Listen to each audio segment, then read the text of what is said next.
ஓரிரு நாட்களில் மின்துறை வெள்ளை அறிக்கை வெளியிடப்படும் என தெரிவித்துள்ள மின்சாரத்துறை அமைச்சர் நிர்மல்குமார், மின் உற்பத்தியை அதிகரிக்க திமுக ஆட்சியில் எந்த நடவடிக்கையும் இல்லை எனவும், கடந்த 5 ஆண்டுகளில் மின்துறையில் எந்தவித உள்கட்டமைப்பும் செய்யப்படவில்லை எனவும் குற்றம் சாட்டியுள்ளார். இந்த துறையோடைய இன்னைக்கு நிதிநிலை அறிக்கையில இந்த துறையில 2.5 லட்சம் கோடி கடன் இருக்கு. அது இல்லாமல் இந்த துறையில எந்தவித இன்ஃப்ராஸ்ட்ரக்சர் டெவலப்மெண்ட்டும் இவங்க கடந்த 5 ஆண்டுகள் 15 ஆண்டுகள் செய்யப்படவில்லை. இது சம்பந்தமாக விரிவான வெள்ளை அறிக்கை விரைவில் வெளியிடப்படும் நம்ம ஏற்கனவே சொல்லியிருக்கோம்.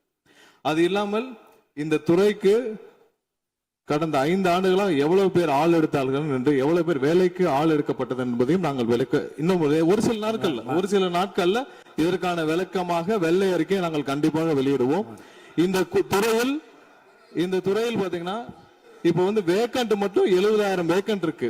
இது எல்லாம் சீரமைத்து இந்த ஒரு வாரமாக 10 நாட்களாக மொத்தம் 125 குழுக்கள் அமைக்கப்பட்டிருக்கு. இந்த துறையில நம்ம எதனால இந்த மின்வெட்டுகளை சரி செய்ய 125 குழுக்கள் அமைக்கப்பட்டு 500 பேர் வெளியிலிருந்து கான்ட்ராக்ட்லாம் எடுக்கப்பட்டு எங்கெங்கெல்லாம் மின்வெட்டுகள் இருக்கோ அது சரி செய்யப்பட்டிருக்கு. கடந்த ஒரு வாரமா நீங்க பார்த்திருப்பீங்க, ஒவ்வொரு நாளும் எதனால் மின்சாரம் தட்டுப்படுதுன்னு சொல்லி பப்ளிஷ் பண்ணிட்டே இருக்கோம்.